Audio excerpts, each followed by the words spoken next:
Ukrainian intelligence just released brand new video from their past mission on getting those special forces inside of Ukraine and kind of gave us an update. And while there is some clarity here, there really is not much information because obviously Russia's denying everything and they uploaded a whole video. And I just wanted to break down a few different things here. If you don't know, last week, videos started circulating what looked to be multiple Black Hawk helicopters that were going into Pokrovsk. Their main goal was to get a supply chain line that was being cut off from the Russians reopened. There's about a 9-kilometer kind of stretch in which Ukrainians can get things in and out, and well, with the Russian drones and things going on, it kind of made that a little bit shorter, making it kind of hard for supplies and ammunition to get back into the main city. So Ukrainians teamed up with many different forces. So the Ukrainian armed forces, alongside with Ukrainian intelligence, sent a group of men into that area to link up to open up that chain. And from what we're seeing, it looks like it did work. But let's go ahead and kind of just break down the video. This video that you're watching down below was uploaded by the HUR just about a few hours ago. In it, they put a message online saying that the special unit of the Defense Intelligence of the Ministry of Defense, or the HUR, continues its operation in one of the key frontline logistics area of the city of Pokrovsk in Donetsk Oblast.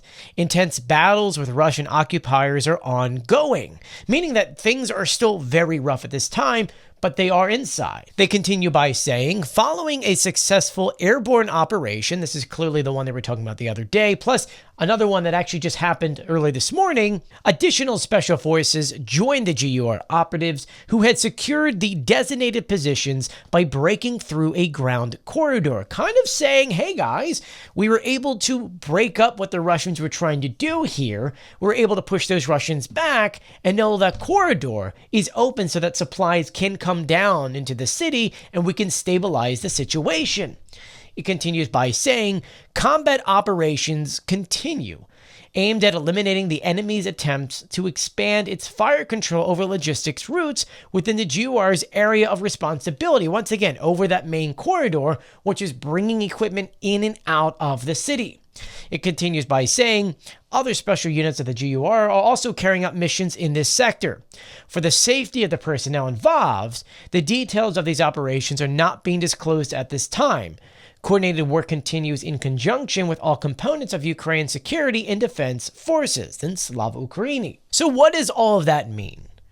Well, they're saying in their statement that one helicopter that landed the other week, which Russia claims that they completely destroyed, was only one tiny little piece of an operation that was already underway. If you don't know, Russia put a video online showcasing the helicopter landing, men getting out, and then pausing the video. Afterwards, they then put together a compilation of drones just taking out random people inside that area. And while some of them are geotagged or located to that area, there's no actual proof that those men that were taken out via drones are the same exact men who were taken off that helicopter and gone into the city. Many believe that Russia just slapped it all together as like a propaganda move to say, hey, look, do you see that? It failed. Even though from what we're actually seeing online, it's the exact opposite, in which Ukrainians maybe are not saying they've been successful, but from what we're seeing, it does look like the Russians are being pushed back because the front lines are still getting a steady roll of ammunition coming in, which would indicate that, yeah, they were able to push back the Russians. How much? We don't know.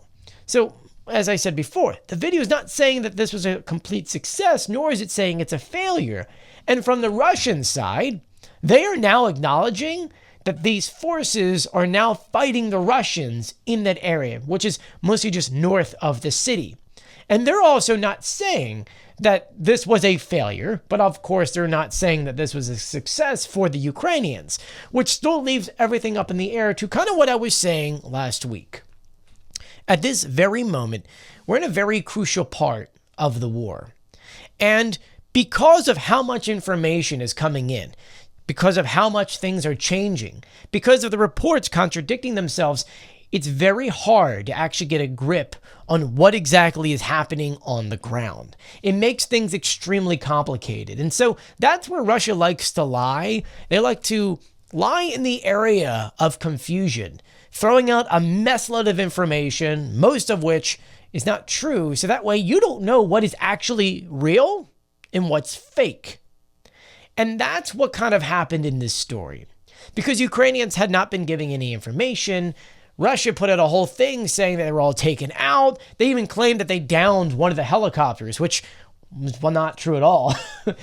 And because they were throwing out 7 different stories, all saying this was a failure, and Ukraine wasn't correcting it, that was it. That's how everyone perceived it on social media, when realistically speaking, it was not. And that's why the GUR uploaded footage like this, showcasing that we're taking a lot of things out right now. And we've got proof that we're taking out the Russians inside. The Russians and the techniques here have completely changed. I mean, there's so many reports about how many Russians are actually trying to take this city. I've seen numbers as low as 110,000 and numbers as high as 170,000 Russian troops. And you are probably saying to yourself, if you've got that many troops, and we know that Ukraine is outmanned, that's 100% true. I mean, Zelensky said it himself. You would assume that Russia would have been able to storm this city overnight and just take it. But even at this very moment, Ukrainians are able to hold back the Russians. And will the city fall? Is it going to fall? Realistically speaking, it does kind of look like it would fall. But for Ukrainians to be able to hold this city for over a year, as Russia's been throwing everything. I mean, Russia is diverting troops and equipment and munitions from other parts of the front lines to one city, and Russia's still not able to take this thing swiftly. They're losing over 1,000 men in casualties every single day. It showcases that Russia's just throwing everything they have, hoping they can take it. I mean, what we're seeing on the ground is that Russia's sending 2 or 3 guys to take a building, and they sit there to wait for more troops, and while they're sitting there, Ukrainians are hitting that sector. And it's also kind of crazy in how the weather plays a lot into this, because if it's a very foggy day, it makes it really hard for Ukrainians to take out the Russians, and it's easier for the Russians to move forward. But if it's good conditions, Ukrainians are able to push back the Russians in many different sectors. And they're using a lot of different kind of equipment, and alongside, I would say that the drones are the most important things, as the drone wall that Ukraine has built inside, when the weather is good, is working. That leads us all to, where are we? Where are we on deep state maps? Deep state maps has been good on top of things. I would say they've been a little bit delayed on certain sectors, but from what we're seeing, the Russians are still moving forward. But they're moving forward and losing so many men to the point to where you got to say to yourself, Russia, you really willing to lose thousands and thousands of men over one city that you've been trying to take for a year? Because realistically speaking, the amount of men they've lost to try to take this one area are numbers that don't make sense on paper. And I know that once Russia does take this city, they're going to plant this off saying, we are very successful. It was really, really great what we've done here. When realistically speaking, they've lost so much men, so much equipment, so much money, that the Russians have to start asking themselves, was it worth it? And when we look back on this war and how they've taken everything from Avdiivka and Bakhmut and all that, on paper it's going to show that this was still a failure for the Russians.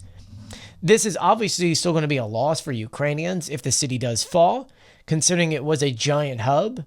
But Ukrainians fought extremely hard in this matter, and at least at this very moment, they still have a chance to keep back the Russians, or to put even more pressure onto the Russians and have them send more men, which then could cause those casualty numbers to rise even more. And I just want to add one little final thing to this. I don't know if you've seen this, but Zelensky was at the front lines, or as close as possible as he could be. He posted photos on Today.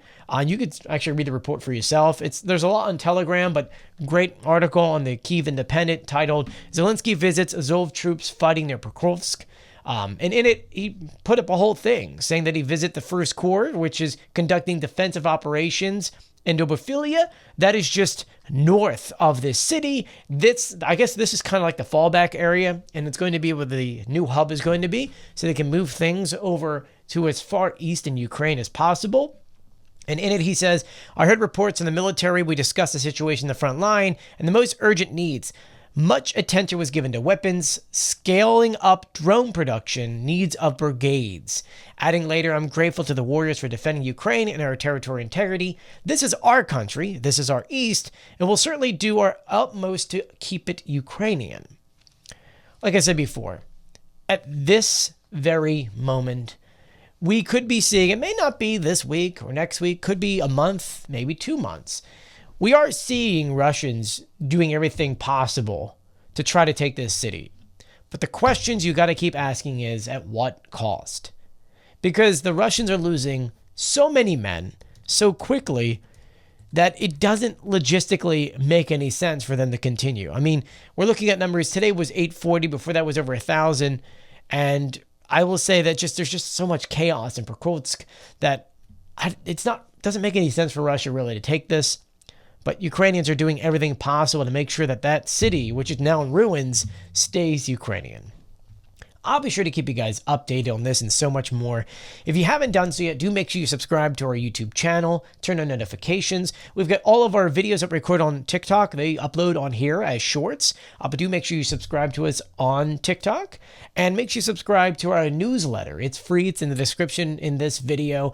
There's a paid version where you get your name at the end of the video, which is kind of cool. But I do want to thank you guys for joining me. If you haven't done so yet, please subscribe, turn on notifications, and give this video a thumbs up. I'm Joey. Stay safe.